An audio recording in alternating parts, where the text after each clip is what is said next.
Chapter 3. Earlier, we learned about the 3 laws together.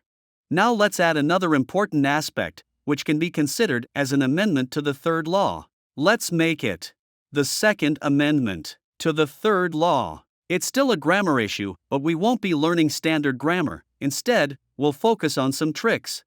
Okay, let's start with examples. English. I have been learning Chinese in China for 2 years. Chinese.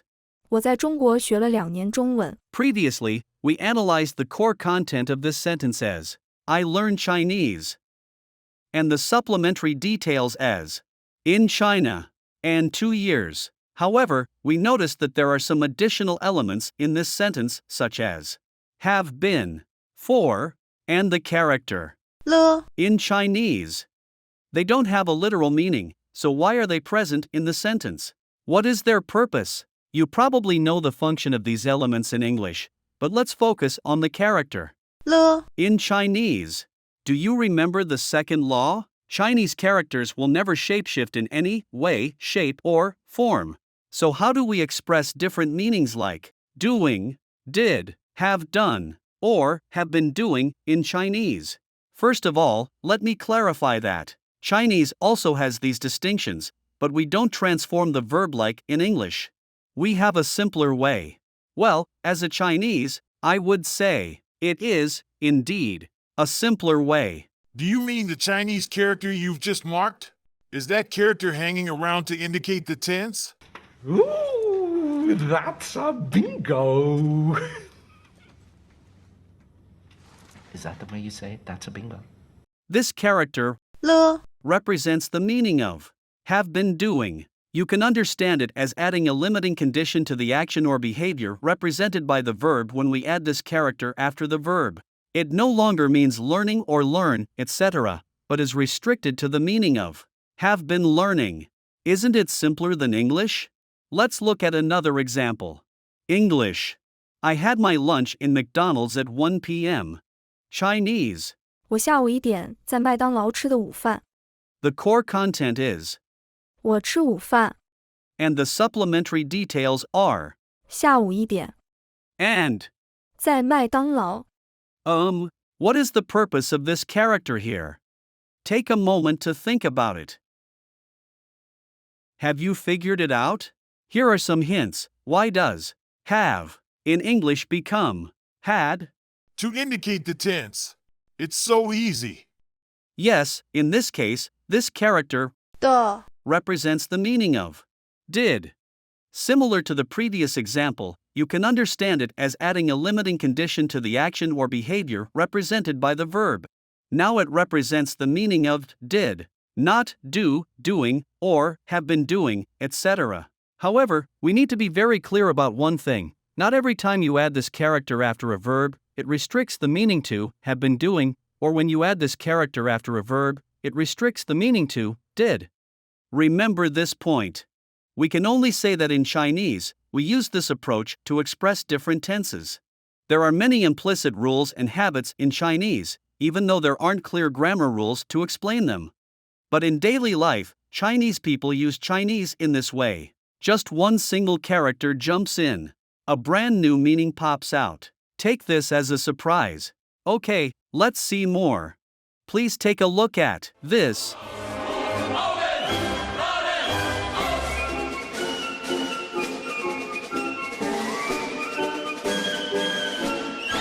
These.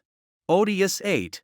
在了的呢着想要吗 Demonstrate clearly how simple the Chinese language is when you are in real life.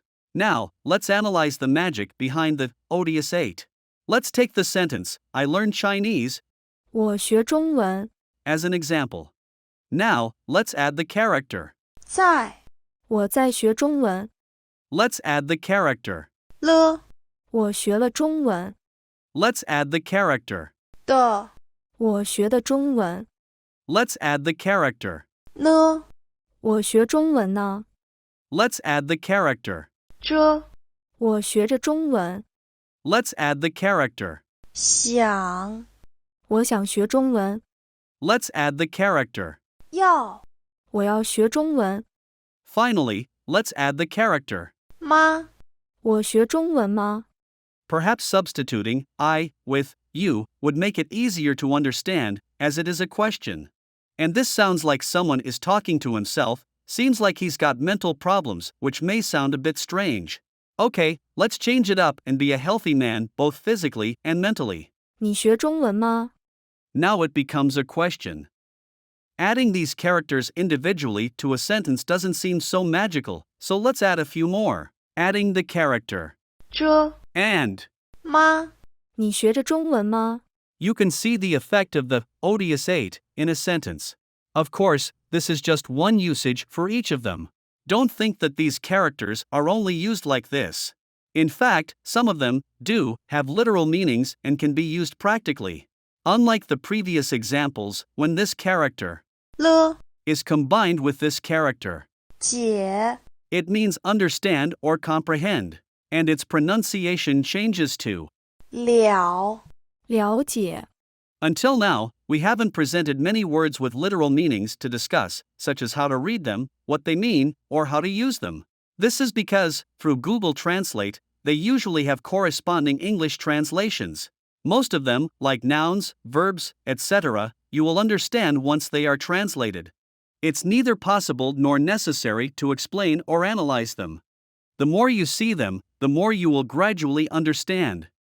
You're on your own with that, buddies. These 8 words are quite typical in demonstrating how we address tense in Chinese. Just like I said, this isn't standard Mandarin, but just a small example from everyday life. After all, the first step is always the hardest, right? So, first, get to know them, and then you can gradually understand them. Schofield numbered all of the steps of his escape. It's how he kept everything in order. But it looks like that he didn't use numbers, that he used letters. Like a sketch of this tattoo. Alan Schweitzer, marked with an alpha. First letter of the Greek alphabet. First step of his plan. Getting closer to the end. Are you with me? So you think... Is omega. Let's take a look at a few more examples, and let's acquaint ourselves with 2 important issues again. 1. Plurals. In English, we typically form plurals of nouns by adding s or es directly to the word. For example, singular, dog, plural, dogs, box, boxes. There are some that require a change in form, such as he, they, she, they, it, they, lady, ladies, gentleman, gentleman, mouse, mice, and then, whether the last letter is a vowel or a consonant, it will make a difference in forming the plural. It is quite complex, isn't it? In Chinese, the rules are clear, simple, and efficient. Please have a look. Singular, 狗 plural, 狗们盒子盒子们他们他们他们女士们先生们老鼠们 That's the key. This character. 门 Do you want to make anything plural? Look for this character to address it.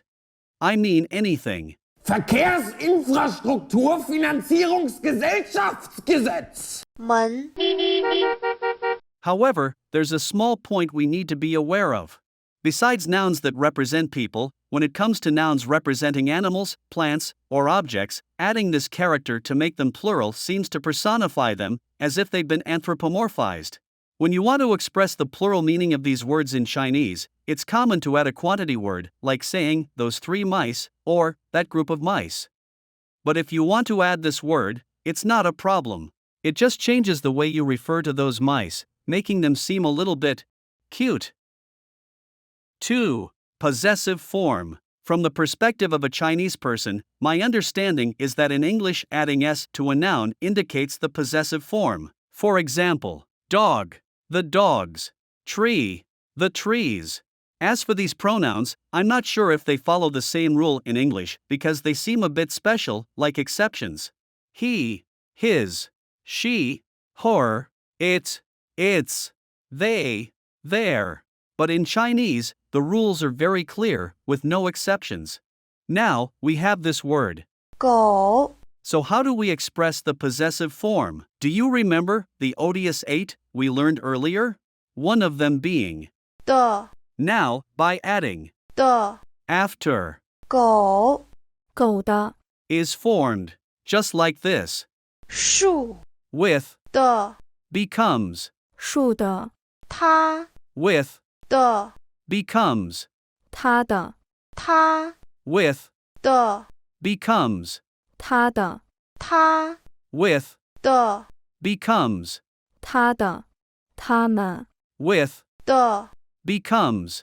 他们的 In Chinese, this character 的 is the marker for indicating possession, and it is not only used with personal pronouns but also with common nouns, place names, and more.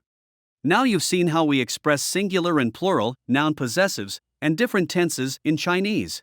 Getting to know these important words and phrases, understanding them, they are out of the ordinary. This is the Second Amendment to the Third Law. We are each independent individuals, endowed with the right to maintain our individual liberties. Simultaneously, we are bound together by the tapestry of historical civilization, and we equally possess the power to forge this alliance of freedom, which enables us to create new meaning. Please firmly remember this. Of course, there are many similar phenomena in Chinese, and there are many habits that are different from English, or even the opposite. We are not going to list them all, so if you have any questions while learning Chinese, feel free to leave a message or send me emails. Let's analyze or explain them based on your inquiries then. Now that we have learned the 3 laws, and specifically, the Second Amendment to the Third Law, What should we do next? of course, we should go and learn Chinese. Come on. Come on, damn it. What are you waiting on? Let's go, goddammit.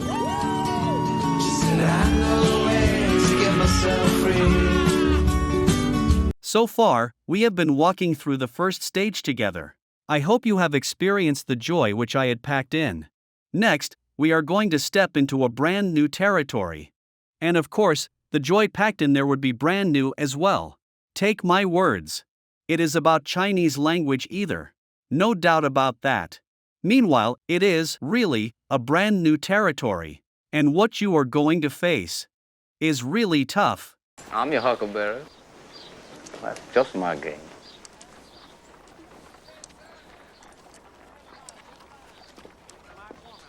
See you there, buddies.